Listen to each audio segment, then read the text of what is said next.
Are you struggling to improve your English on your own? Maybe you are in a position right now where you can't afford to hire a private teacher who can serve as your guide. And probably you recognize that while there are many resources available out there, it's just too overwhelming. It's just so much information that you don't know exactly where to begin or how to effectively structure your English studies so you can improve faster. In today's episode, I'm going to share with you my top tips to learn English alone and improve fast.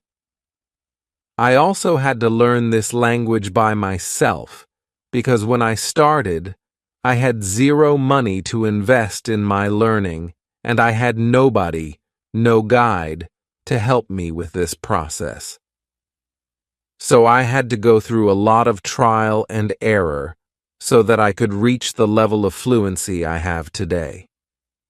So in this episode, I want to share with you some practical things you can do that will allow you to learn this language mostly by yourself and see fast improvement. Hey everybody, how's it going? Sam here, and welcome to another episode of the podcast. Before we get into the content, I would like to invite you to join my private community. This is a community where you get to exchange messages with me and other learners on a regular basis. In the community, you get to learn about other people who are also in the same boat as you, English learners like yourself.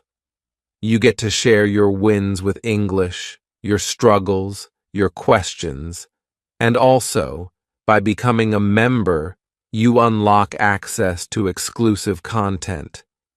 For example, one new live masterclass every month that I update the platform with, and one live call with me, a live Q&A, so you can hang out with me, and also ask me questions about the English language and many other cool bonuses.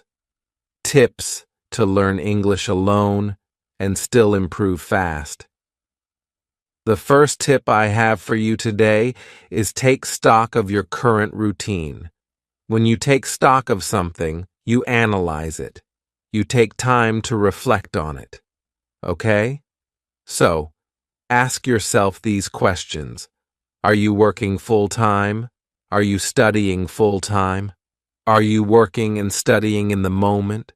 Are you a single person who still lives with their parents? Or are you a married person with kids? Why do you have to answer these questions?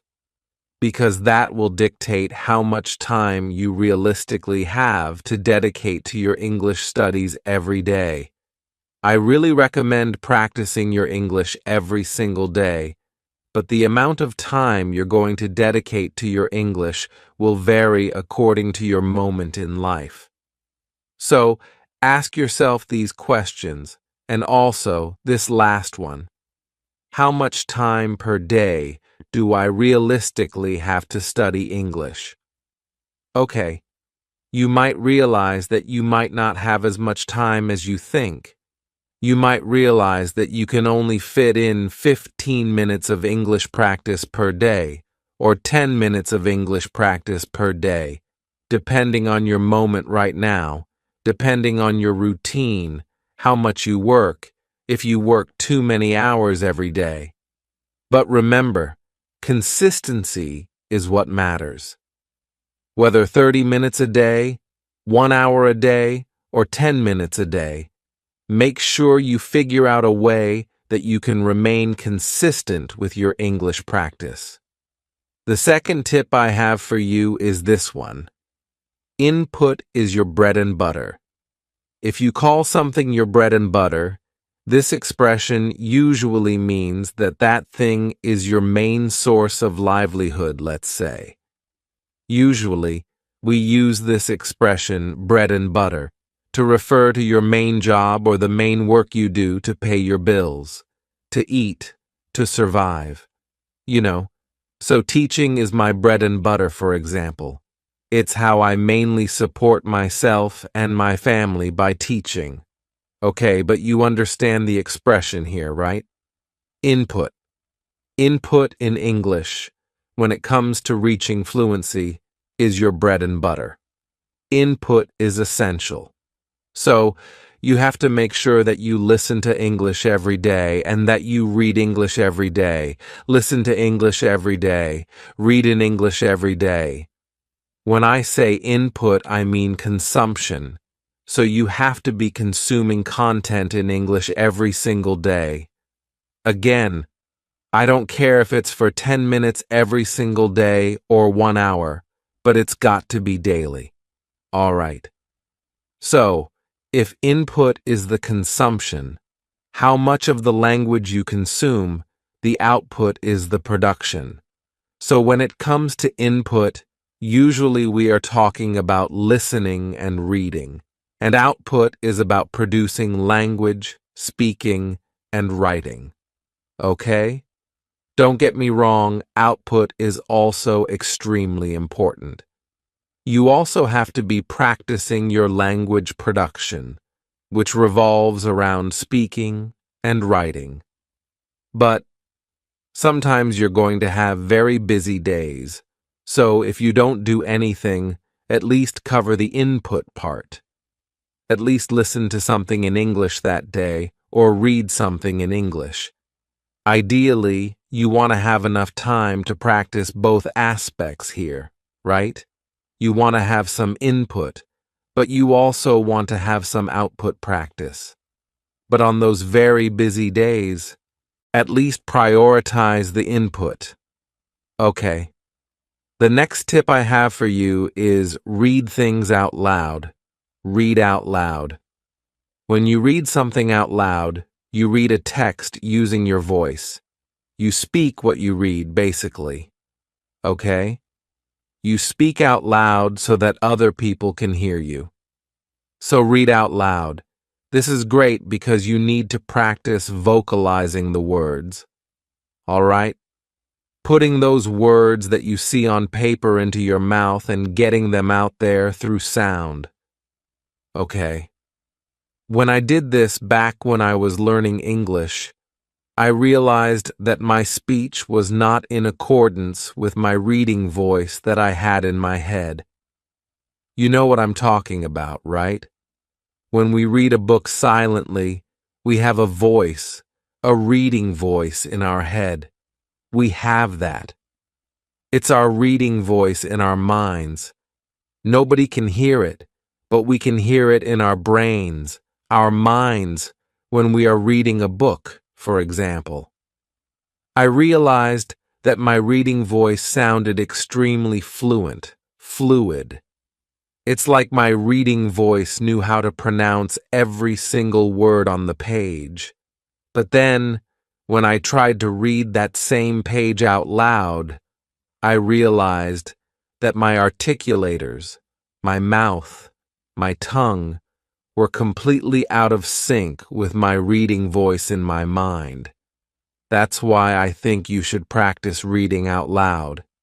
And the way to practice this is to read a piece of text, imagining you are on a stage and you are reading to an audience. You are reading to a group of people, and these people are only listening to you. They cannot see the words on the page. Only you can see the book. Imagine you are reading to an audience who is just listening to you. And I would say, guys, that this is a really useful skill, even in your native language. Even in your native language, you should practice and develop the skill of reading out loud. I can't tell you how many times I have seen professionals who were very experienced in their area, even good speakers of their language. But when I asked them in a class, for example, to read something out loud, my goodness. Yeah. So you want to practice that skill as well of reading things out loud. Okay. The next step has to do with writing.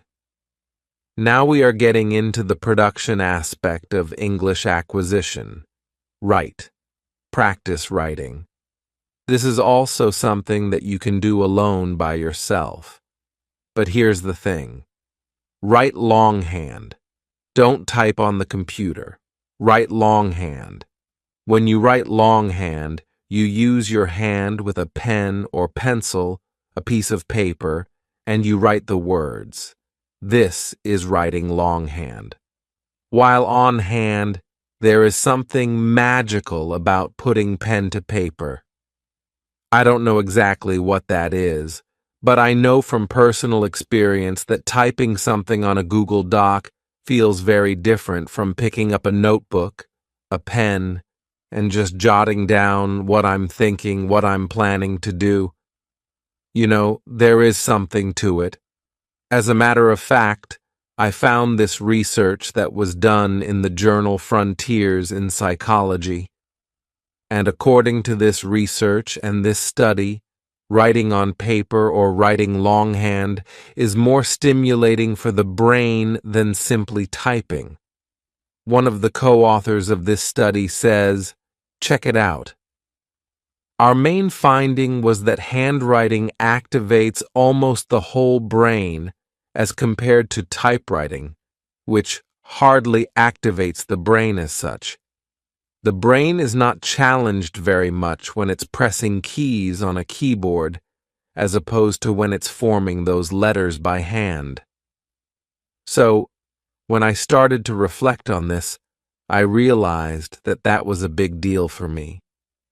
When I started learning English, I started mainly with books, course books, and grammar books. And something I used to do was I used to copy longhand on a separate notebook everything that I would read in those books. So, imagine I had there a grammar book in front of me with some explanation of a topic. I would write down. I would copy the example sentences. I would think of other example sentences I could use to practice that topic. Sometimes I would just pick a random text in English, a book or an article, and just copy it, longhand. This seems so trivial, but it's really powerful. And the great thing about that is that first, you are practicing your writing in English, so the probability that you will remember the correct way to spell the words increases. Okay? And also, you are internalizing the language, I believe, in a deeper way. Because when you are writing, it feels more personal. When you are writing longhand, you feel closer to the process. It feels more personal than simply typing on a computer or, even worse, like this, on the phone, okay? So give that a try. Write stuff. Write stuff longhand. Buy a notebook, buy a physical planner, and start writing things down in English.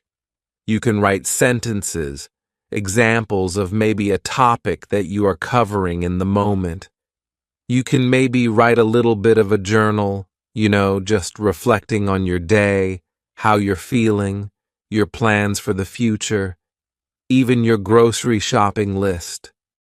Write it down on a piece of paper, longhand, in English, and practice this way. But this is a very powerful strategy that can help you tremendously. Okay. And finally, I would say also copy texts. I loved to do that back in the day because I always felt like I was the author or the writer. I would pick a book and I would copy chapter 1 longhand in a notebook. I felt like I was the writer, like I was the author, So this is another tip to take your English to the next level alone, by yourself. The next tip, I would say, leverage media. Leverage media.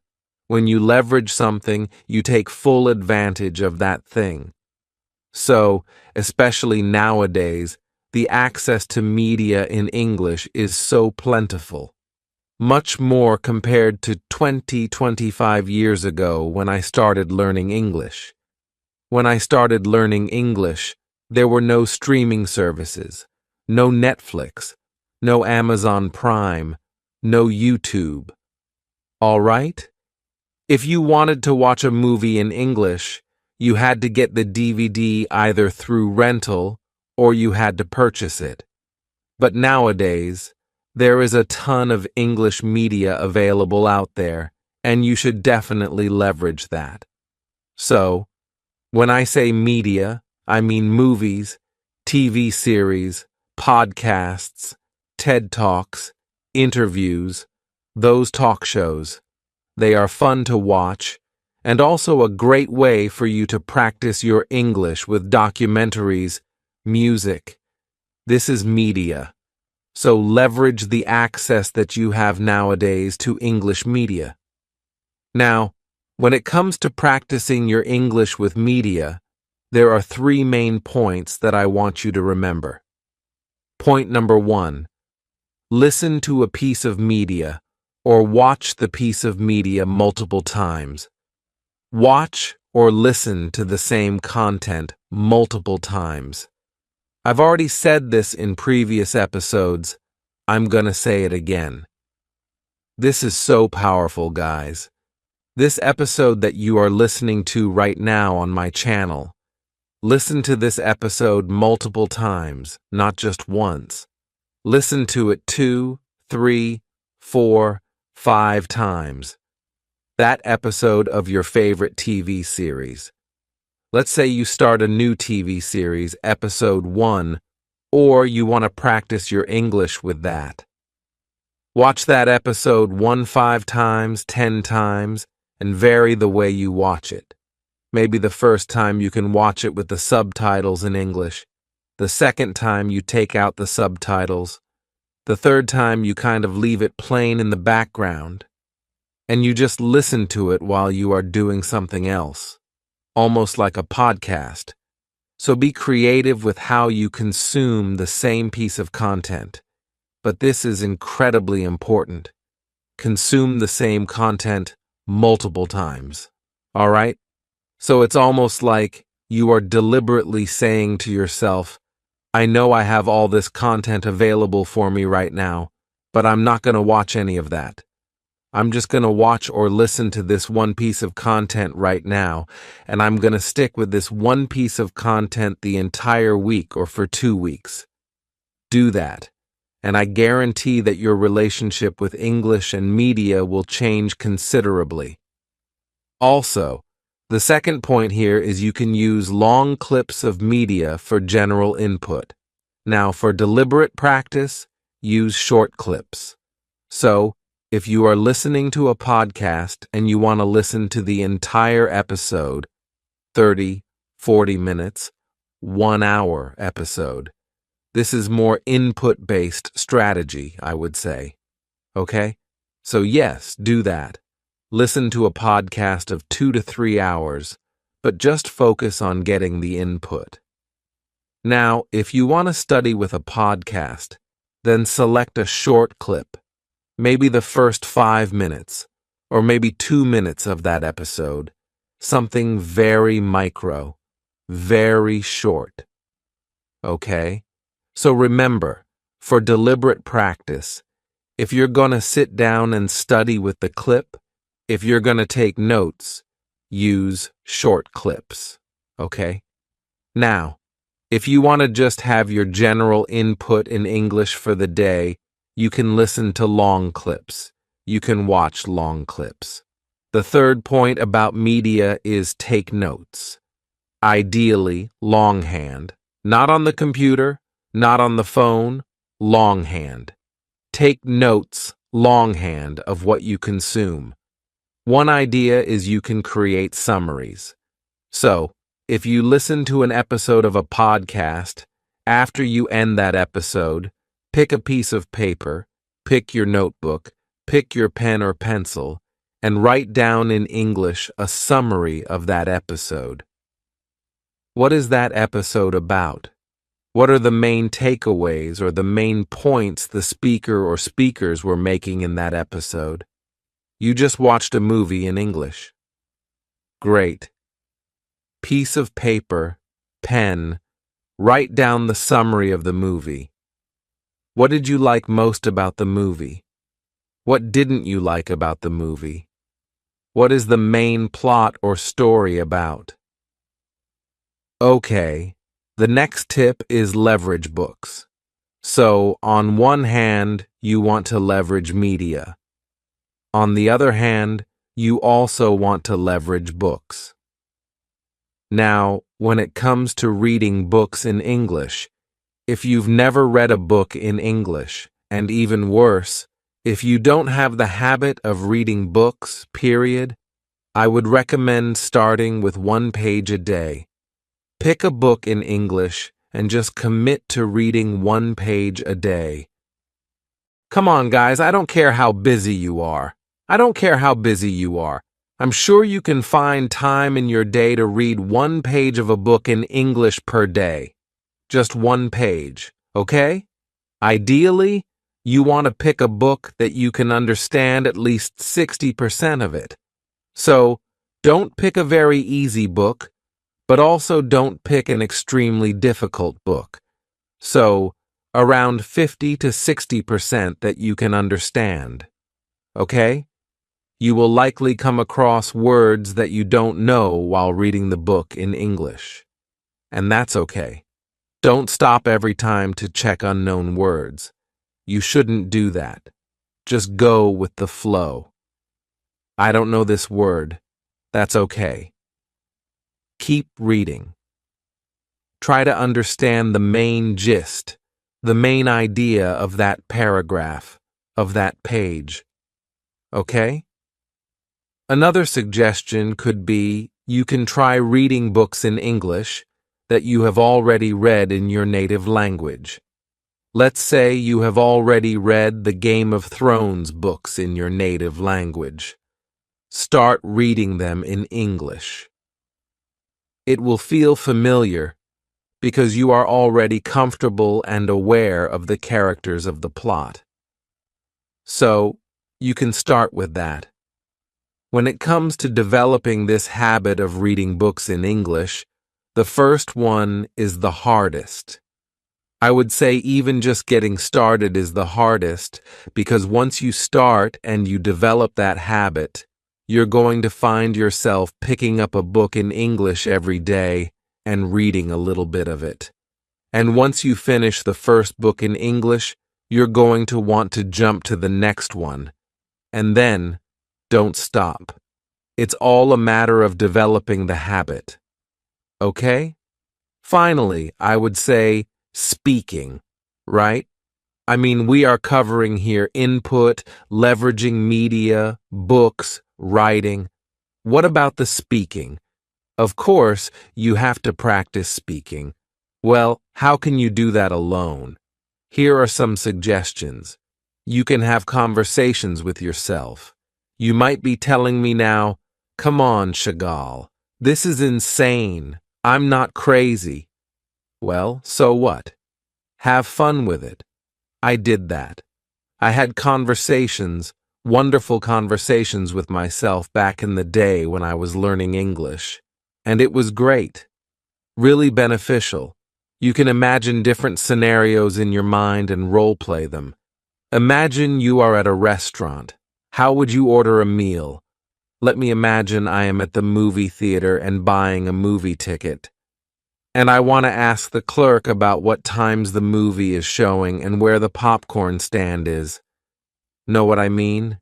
Be playful with this. Be playful. Be creative. Imagine different scenarios and role-play them first in your head and then out loud.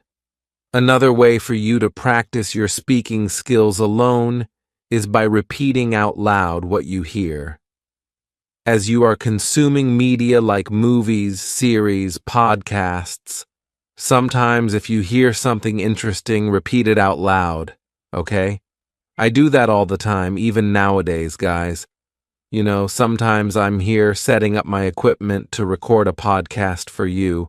I'm listening to a podcast in the background. And then sometimes I hear the speaker using a nice word, and I just repeat it out loud. That's a nice word. Let me say that. Okay? You can also implement the techniques of shadowing and mimicking, right? I know that many of you like to shadow my videos. That's great, guys. I'm flattered. Thank you for shadowing my videos, especially the subtitles here. They help with that. What is shadowing? Shadowing, basically, is about listening to a piece of content and imitating or following along with the speaker. It's like you are imitating or repeating what the speaker is saying in real time. So, as I'm speaking right now, and if you're on YouTube, as you are watching me and watching the animated subtitles here, you are actively trying to repeat everything I'm saying right now, kind of live, simultaneously. This is shadowing, but you can also implement mimicking. Mimicking is very similar to shadowing. You also imitate and repeat what you hear, but after. It's not live or simultaneously. So maybe you listen to me saying something here, and then you pause the video, and then you analyze what I just said and what you just heard, and you try to emulate that. You try to imitate that. Okay? So there is a delay. That's the only difference. But both techniques here involve repeating what you hear, like a parrot. You know that green bird that pirates have? Like a parrot, you repeat everything that you hear. To be very honest with you guys, I always implemented more the mimicking technique myself. I always preferred to listen to something. Passage, for example. Pause. Process what I heard, if necessary. Play it back and listen again. Pause, and then repeat. This is more mimicking, but you can also try shadowing, which is doing the thing right now, live, as you hear it. Okay? But these two techniques are incredibly powerful for you to practice your English speaking skills alone, by yourself. Finally, I would say record yourself. This is super powerful as well. Record yourself reading something out loud. Record yourself role-playing that imaginary scenario that I just told you about to practice your speaking skills with. So it's important that you develop this self-awareness. How do I sound when I speak English? What does my voice sound like when I speak English? Do I sound exciting? Do I sound boring? Do I sound sleepy or tired? How do I sound? How do I speak? You know, I would say that this is useful not only in English but also in your native language. You know, being aware of how you sound when you communicate, when you speak. So make sure you record yourself and play it back. All right? Nowadays with videos, you can also record yourself in video format. Film videos of yourself on the phone, like vlogs, or let's say journal entries, in video, while you are just talking to the camera there and sharing about your day, sharing about whatever it is you're thinking. But in English, this is excellent practice. Okay, guys, I hope you found these tips useful. But I would say that if you implement all these things, if you start doing these things in your weekly routine, you will see how much you can improve alone and how fast your English can improve as well. Now, before we close this episode, I want to introduce you to a new section, a new segment of this show, which I'm going to call the Learner's Corner. The Learner's Corner is a new segment I am starting to implement on the episodes now. And basically, the Learner's Corner is this moment now in the episode where it's all about you. It's all about you guys, people who are following me, other English learners. So this is a moment for me to highlight you, okay? The idea for this section is I'm going to be sharing here maybe a nice comment that I got from you guys on YouTube. Or if I receive a question from you, I can also try this question here and answer it in this moment of the episode. You can send me other messages with your question, with your story, and I can play it. So, this is a segment of the show where I get to highlight you, your journey, your struggles, and your wins. Okay, so for this episode, I chose this very nice comment here to highlight from Dunny. Dunny left a comment on one of my videos recently, saying this: "Check it out, guys. Hi, Sam. I just wanted to tell you that I followed your advice and opened my own YouTube channel. In one of your amazing videos, you said that a good way to start practicing our English was by having our own podcast or YouTube channel, and that's what I just did. Isn't that amazing?" So, Dunny, here publicly, I want to tell you, congratulations on this, let's say, win. It is a win, yeah. You just mustered up the courage to open up your own YouTube channel, and you've committed to making videos regularly for your channel, speaking English. And I guarantee that you're going to have a lot of fun, and you're going to get to improve your speaking skills a ton. So, congratulations again, and let me promote your channel right now. Those of you guys who want to follow Dunny, here it is. Her channel is My English Journey with Dunny, so make sure you follow Dunny there. Just go to YouTube and type in My English Journey with Dunny and start following Dunny. So make sure you send me your messages, emails, or voice messages, because I'm looking forward to highlighting you in this new section of the show. The Learner's Corner. Guys, I'm signing off. This is all for today's episode. I hope you found this conversation useful for your English learning journey. A free way for you to support my work is by subscribing to the channel here on YouTube, leaving a like on the video, and also leaving a comment, letting me know what you thought about this video. The more you interact with the video, the better it is for the channel. The channel can be propagated and promoted to more people. This is a really cool, free way for you to support my work here on YouTube. If you are on Spotify or Apple Podcasts, follow the show, and you can also leave me a 5-star review on those platforms right there. And if you want to take your relationship with me a step further, there are some things you can do. First of all, you can become a member of this channel. This is already available, by the way. You can become a member of the channel, and for a very small amount of money every month, you just support my work here, and you make it possible for me to keep creating this free content, week in, week out.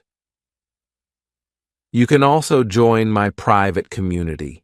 That's a separate link, which is the same community I told you about at the beginning of the episode to unlock exclusive access to content and stuff like that. All right, guys, I'm Sam. I'm signing off. Thank you so much, and I'll be talking to you very soon in the upcoming episode. Bye-bye.